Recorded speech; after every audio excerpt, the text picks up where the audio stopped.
Hello दोस्तों, मैं Donald RS institute of excellence से आज हम आपको domain of the earth chapter पढ़ाएंगे जो कि एनसीईआरटी का है।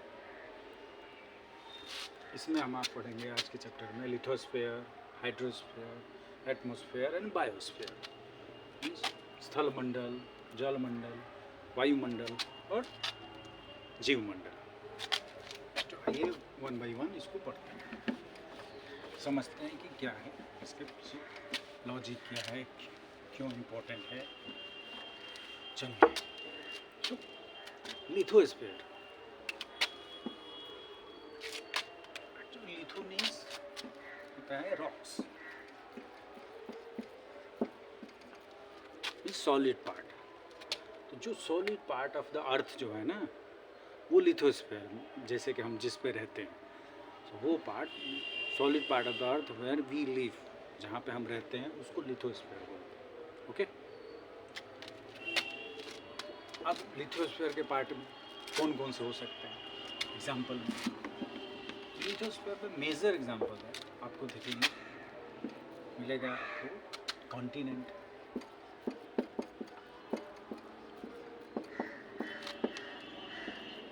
आइलैंड्स मिल जाएंगे, इस्थेमस मिल जाएंगे,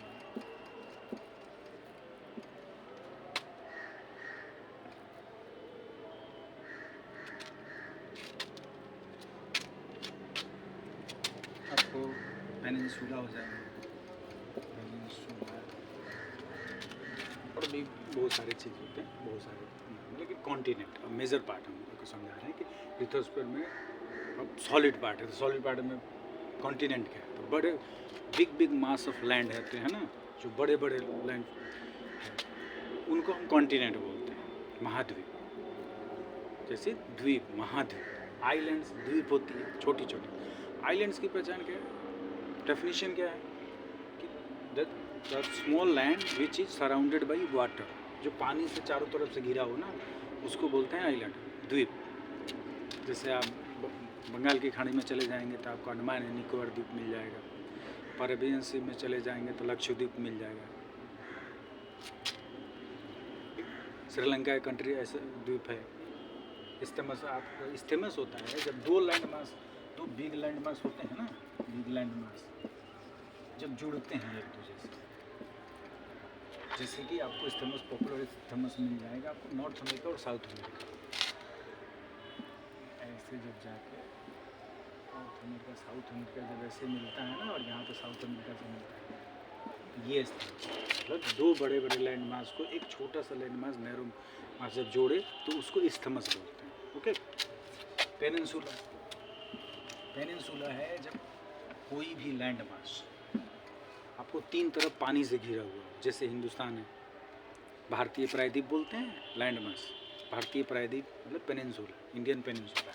कैसे तीन तरफ जल से आपको घिरा हुआ नजर आएगा, जैसे आप देख लीजिए ये वाला पोर्शन, ये वाला पोर्शन है, तो आपको अरेबियन सी, अरेबियन सी, अरब सागर, अरब सागर, अरब सागर, ये हिंद महासागर और ये बंगाल की खाड़ी, तो आपको मिलेगा ये तीन तरफ से घिरा हुआ है, तो ये क्या होगा, प्रायद्वीप होगा, पेनिनसुला।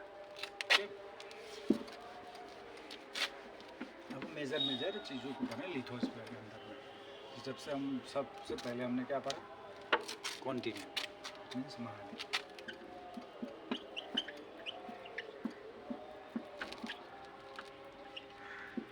अब इससे रिलेटेड एग्जाम्स में क्वेश्चन क्या होता है, पहले कितने महाद्वीप हैं, तो 7, तो 7 महाद्वीप है, तो इससे रिलेटेड क्वेश्चन ये आते हैं कि घटते क्रम में बताएं, बढ़ते क्रम में बताएं, सबसे छोटा कौन सा महाद्वीप, सबसे बड़ा महाद्वीप कौन सा है, अब पॉपुलेशन के अकॉर्डिंग बताएं कि पॉपुलेशन सबसे ज़्यादा किस महाद्वीप में है, किस में कम पॉपुलेशन है। ओके, तो इस तरह से महाद्वीपों को भी बताएगा, और ये क्वेश्चन डायरेक्टली पूछे जाते हैं एग्जामिनेशन में। तो आइए एक बार वन बाई वन करके हम देखते हैं। अब कॉन्टिनेंट महाद्वीप एरिया वाइज में सबसे बड़ा कौन सा है, Asia, then Africa, North America, then South America, Antarctica,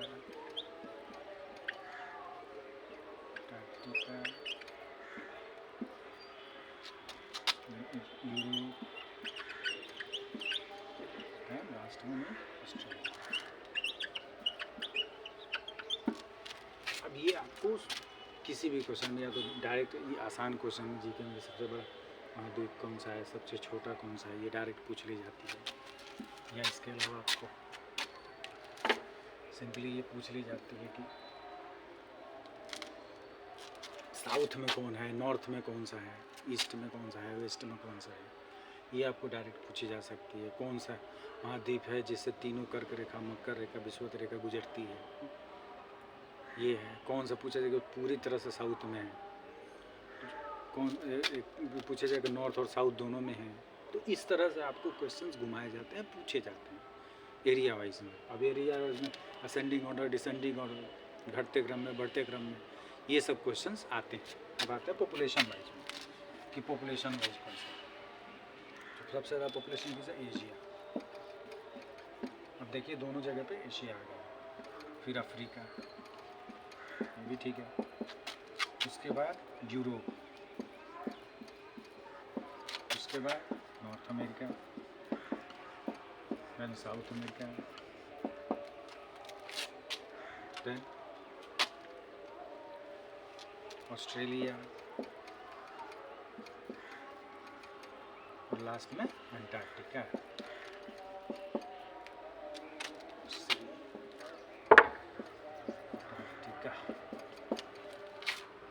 अब पॉपुलेशन वाइज में देखेंगे, एशिया सबसे बड़ा है और सबसे कम अंटार्कटिका में नहीं है। उससे पहले आ जाइए ऑस्ट्रेलिया में। अंटार्कटिका में सिर्फ रिसर्च के लिए लोग जाते हैं, उसके अलावा वहाँ पे इन्विटेशन नहीं है, इन्विटेड नहीं है, मतलब वहाँ पे पॉपुलेशन नहीं रहती है, सेटल्ड पॉपुलेशन नहीं रहती। ऑस्ट्रेलिया है तो अफ्रीका है, यूरोप है। तो अब आपको इसी सीक्वेंस में याद करना चाहिए, क्योंकि ये भी डायरेक्ट क्वेश्चन होते हैं। ज़रूरी नहीं है कि हर ऑप्शन में सीक्वेंस मिलाने को एशिया ही देते, तो आपको बीच बीच से भी पता होना चाहिए। अगर ये 6-7 पूरे पता होंगे तो आप इसको बना सकते हो सकता है कि एशिया को हटा दे, अफ्रीका को हटा दे, फिर पूछ दे। हो सकता है ये तीनों को हटा के पूछ दे, या हो सकता है कि एक दो को इधर मिक्स एशिया को दे दे, ये बाकी दो को हटा दे, फिर पूछ दे। तो फिर आपको आंसर कैसे करेंगे? तो अगर ये पूरे सीक्वेंस आपको पता होगा तो बहुत अच्छे से आप आंसर कर सकते हैं। तो ये कॉन्टिनेंट के बारे में, ओके, जिससे ये क्वेश्चंस आपको बनते हैं। और कॉन्टिनेंट मतलब हम लिथोस्फीयर की बात करते हैं। फिर अब आते हैं आइनोस्फीयर, हाइड्रोस्फीयर पे आते हैं। अब लिथोस्फीयर में और भी बहुत सारी चीज़ें हैं। जैसे अभी हमने आइलैंड की बात की है, पेनिनसुला की बात की है, अभी इस्तेमस की बात की है। तो these are not the important in this chapter, not I am talking about they are not important, but these are important, not important in this chapter. अभी हम आगे के चैप्टर में इसको अलग से एक 1 by 1 करके पढ़ेंगे। जब हम एशिया को अलग पढ़ेंगे, यूरोप को पढ़ेंगे, अफ्रीका को, सबको अलग अलग पढ़ेंगे ना, तो फिर उसके बारे में आपको बहुत सारी बातें करेंगे। चलिए अब आते हैं हाइड्रोस्फीयर।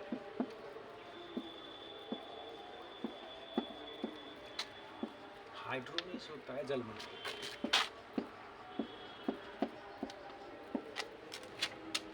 हाइड्रो मीन्स होता है वाटर। तो water in all form on this planet means earth is under hydrosphere, is called hydrosphere. अब वो किसी भी फॉर्म में हो सकते हैं और किसी भी रूप में हो सकते हैं। देखिए कैसे हाइड्रोस्फीयर है, इसको सबसे इसका मेजर कंस्टिट्यूएंट क्या है, सबसे ज़्यादा किस में पाया जाता है? तो आपको मिल जाएगा सबसे बड़ा कंस्टिट्यूएंट है ओशंस, सबसे ज़्यादा ओशंस में है। फिर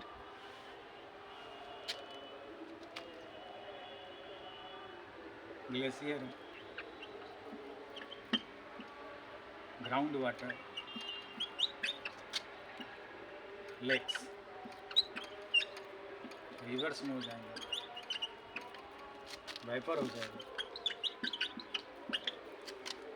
और अदर नाले वाले में आप कर सकते हैं। तो ये सारी चीज़ों को मिला के, इन सारे पानी को मिला के, वेपर्स भी मीन सॉलिड, लिक्विड और gas, all form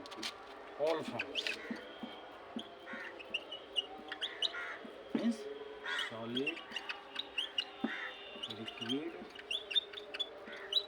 gas. Solid form में ग्लेशियर्स होते हैं, बर्फ। लिक्विड फॉर्म में आपको बाकी तो वाटर है, लिक्विड फॉर्म में गैसेस फॉर्म में वेपर है, वाष्प। तो हर तरह के फॉर्म में, जिस तरह का जहाँ भी पानी है वो हाइड्रोस्फीयर का पार्ट है। सब मिला के क्या बनाते हैं? हाइड्रोस्फीयर बनाते हैं ना, जल मंडल बनाते हैं। अब इसमें से हम परसेंटेज वाइज देखें तो अगर हम इसको मेजर 2 पार्ट्स में बांटते हैं, ये 2 पार्ट में होता है ओशंस वाटर और फ्रेश वाटर।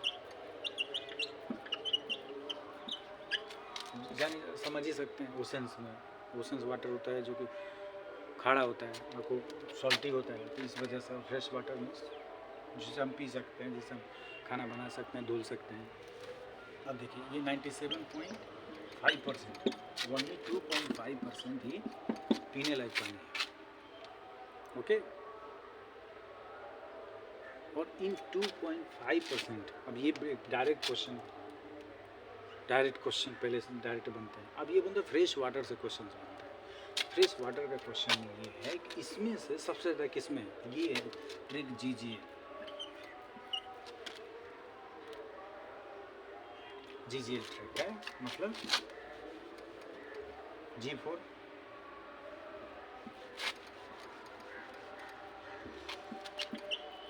फ्रेश वाटर में, G4 glacier, G4 ground water और L4 लेक। बाकी इसके बाद है आपको रिवर्स में, स्ट्रीम्स में और अदर प्लेस में, पॉन्ड्स में सब मिलते हैं, लेकिन ये मेजर पोर्शन है, ये फ्रेश वाटर का है। तो ये क्वेश्चन पूछे जाते हैं कि सबसे ज़्यादा फ्रेश वाटर कहाँ पे है, तो ग्लेशियर। अब ग्लेशियर कहाँ पे है, तो नॉर्थ पे, साउथ पे या पहाड़ों पे। मैक्सिमम फ्रेश वाटर 2.5% हमारे लिए वाटर है जिसको हम यूज कर सकते हैं। उस 2.5% में से मैक्सिमम पोर्शन आपको मिलेगा ग्लेशियर, ऑलमोस्ट 50-60%, मोर देन 60% आपको ग्लेशियर पे मिल जाएगा। फिर ग्राउंड वाटर मिलेगा, उसके बाद लेक्स में मिलेगा। सो फ्रेश वाटर कितना इम्पोर्टेंट है आप यहीं से देख सकते हैं। यू कैन अंडरस्टैंड कि 97.5% हमारे योग्य नहीं है, कोई मतलब नहीं है पीने के लिए, है ही नहीं। जो है उसमें से 2.5% लेक्स पे, ग्लेशियर्स पे, और ग्लेशियर्स आपको पोल्स में मिलता है जहाँ पे कोई रहता नहीं। So water important. अब देखिए, अब ये वाटर है जो कि मूवमेंट करता है, हमेशा ही मूवमेंट करते रहता है। अब जब वाटर मूवमेंट है,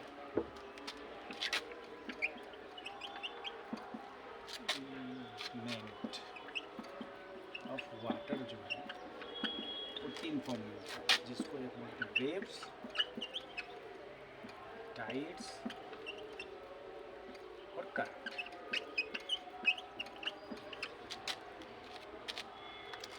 करंट धारा होती है, टाइड्स ही होते हैं, ज्वार और वेव्स तरंगे। तो मीन्स अप डाउन से होता है। आप कोई पानी में पत्थर मारो तो आपको ऐसे लहरें बनती हैं, तो लहरों के रूप में होता है, ज्वार भाटा के रूप में होता है और धारा के रूप में होता है। अब ये करंट्स होती है। अब ये 3 चीज़ें जिससे मूवमेंट होता है, एक प्लेस से दूसरे प्लेस तक पानी का मूवमेंट आता जाता है। तो ये हम आगे आज सिर्फ हम इंट्रोडक्शन दे रहे हैं क्योंकि हम डोमेन पढ़ा रहे हैं, तो इसमें सिर्फ ये होता है मूवमेंट ऑफ वाटर था। अब इनका आपको एग्जाम्पल, इस चीज़ आपको नेक्स्ट अगली क्लासेस में जैसे जैसे आप क्लासेस बढ़ेंगे वैसे वैसे ये मिलते जाएंगे, इनके लिए सेपरेट पढ़ना। ओके, सो हमने पढ़ लिया अभी हाइड्रोस्फीयर। अब हम आते हैं atmosphere.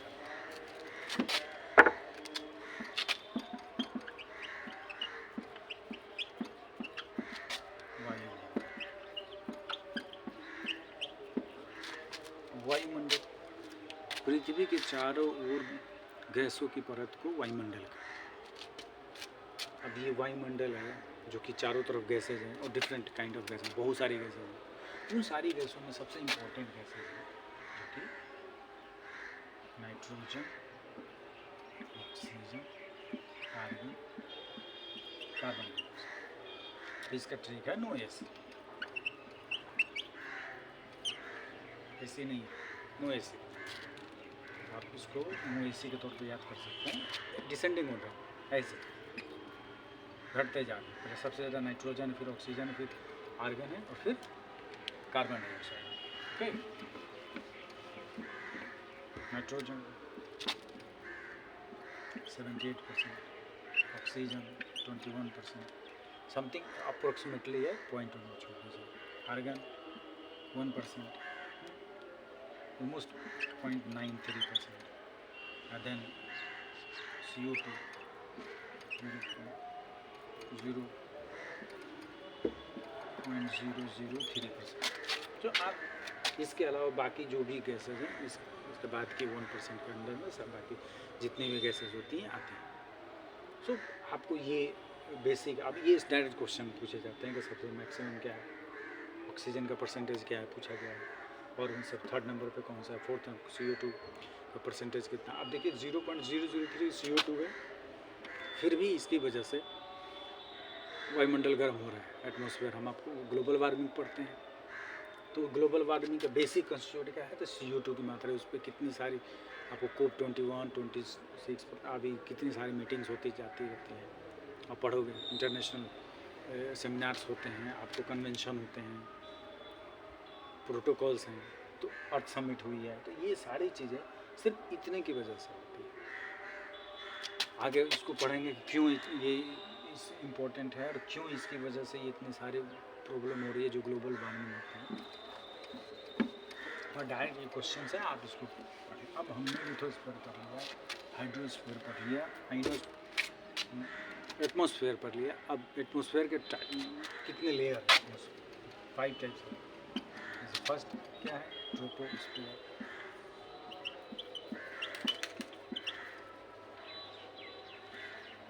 First troposphere, second stratosphere,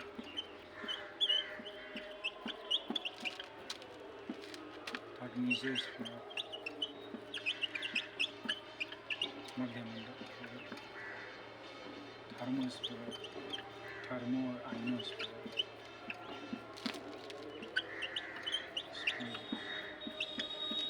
और एक्सोस्फीयर। अब इन सब की कुछ क्वालिटी मैं बता देता हूँ, ये 1 by 1 आपको आगे क्लास में डिटेल्ड में पढ़ेंगे। अभी इस चैप्टर में सिर्फ ट्रोपोस्फीयर, ट्रोपो मीन्स होता है रोटेटिंग, ऐसा स्फीयर जहाँ पर रोटेटिंग, मतलब आप देखो सडन आंधी आ जाएगी, तूफान आ जाएगा, ठंडी आ गई, गर्मी आ गई, हवाएं तेज़ चलने लगी, साइक्लोन आ गया। अब ये रोटेटिंग मतलब कि इवेंट्स होते रहते हैं। तो मैक्सिमम जो भी अर्थ की घटनाएं होती हैं ये सब ट्रोपोस्फीयर में होती हैं। जो भी हमको मौसम परिवर्तन जो नज़र ट्रोपोस्फीयर में नज़र आ जाएगा। जैसे जैसे ऊपर जाएंगे टेम्परेचर इसमें कम होता चला जाता है। स्ट्रेटोस्फीयर ये इम्पोर्टेंट है ओजोन लेयर की वजह से। इसी स्फीयर में ओजोन लेयर पाई जाती है जो हमको अल्ट्रावायलेट रेज से बचाती है, जिससे हमें बीमारियों, बहुत सारी बीमारियों से हमको बचाती है, जो कि ओजोन पाई जाती है। मेसोस्फीयर यहाँ पे ये होता है कि उल्का पिंड जो होती है, जो रात में एकदम से तारा टूटता है, बोलते हैं ना तारे टूटेंगे तो कुछ मान लो, तो वो होती है उल्का पिंड्स होती हैं, वो जो आती हैं अर्थ में, तो इस मेसोस्फीयर में आके जल जाती हैं। एटमॉस्फेयर की वजह से वातावरण में डेंसिटी होती है, घनत्व होता है, तो उससे वजह रगड़ खाती है, तो रगड़ वजह गर्मी पैदा होती है और वो जल जाती है। फिर आते हैं थर्मोस्फीयर और आइनोस्फीयर, यहाँ से जो रेडियो सैटेलाइट जो हम आपको ऑनलाइन पढ़ा रहे हैं, या आप फ़ोन से बातें करते हैं, वीडियो कॉलिंग करते हैं, या टेलीविज़न देखते हैं, जो भी टेलीकास्ट होता है वो यहाँ से होता है, थर्मोस्फीयर और आइनोस्फीयर से। यहीं पे सैटेलाइट आपकी सेट होती है और यहाँ से आपको रिले की जाती है, वो आप डिटेल में पढ़ेंगे। और एक्सोस्फीयर इससे बाहर का स्फीयर, मतलब इसके बाद स्पेस है। ओके, जैसे एक्सोस्फीयर जाते हैं उसके ऊपर स्पेस है, यहाँ पे बहुत ही कम मात्रा में एटमॉस्फेयर होता है, पर इसके बाद एक्सोस्फीयर मतलब कि अब स्पेस हो जाता है। तो यहाँ तक एटमॉस्फेयर, इसके बाहर स्पेस होता है। ओके, तो हम थोड़ा सा मिनिमम जाने स्पीड एटमॉस्फेयर। अब आ गया बायोस्फीयर। अब बायोस्फीयर क्या है? जो बायोस्फीयर है ना, डेफिनेशन ऑफ बायोस्फीयर है कि where this is the narrow zone where land water और एयर मीट्स। ठीक है, नैरो जोन कैसे है देखिए, हम आपको फिगर के थ्रू समझा रहे हैं।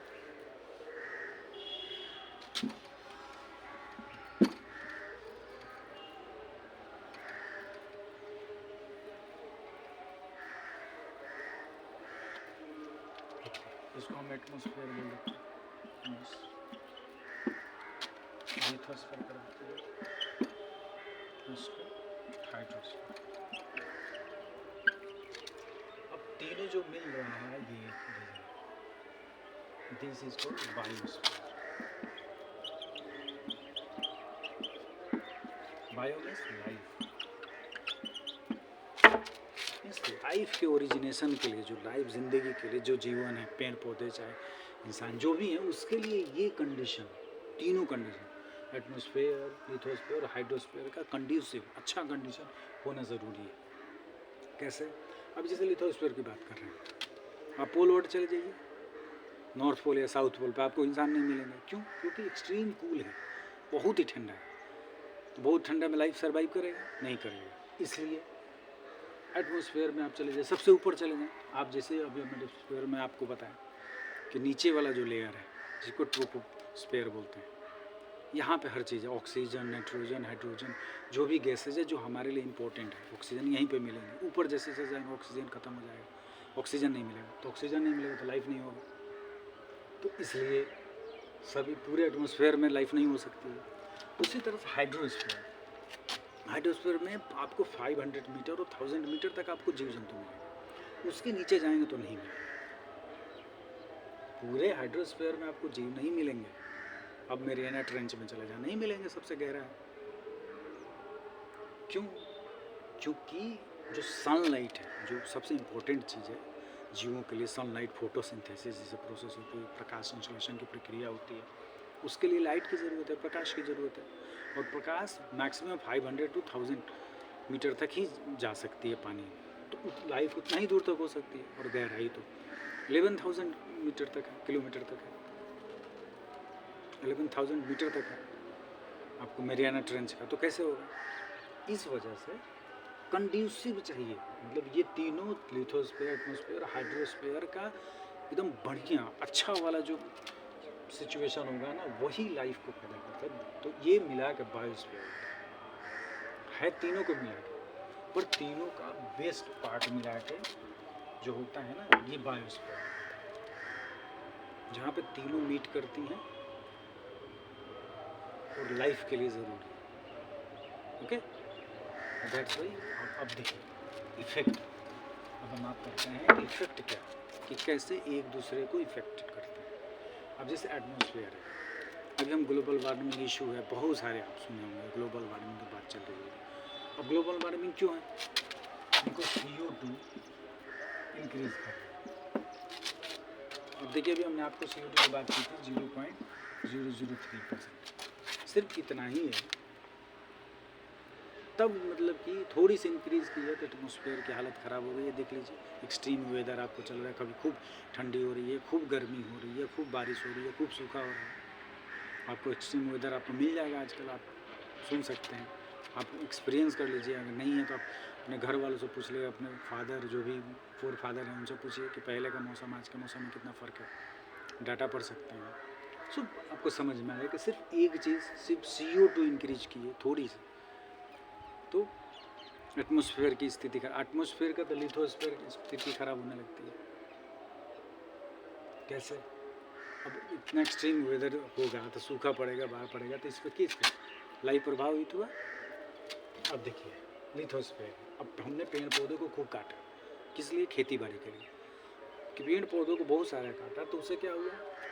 Soil, upper layer of soil क्या हुआ? कमज़ोर हुआ, मिट्टी कमज़ोर हुई, उसमें ह्यूमस होता था, न्यूट्रिशन होता है बहुत सारा, वो कम ख़त्म हो गया। अब ख़त्म हो गया तो क्या होगा? बाढ़ आता है, सारा ऊपर का मिट्टी बह जाता है, और बह जाने से क्या होगा?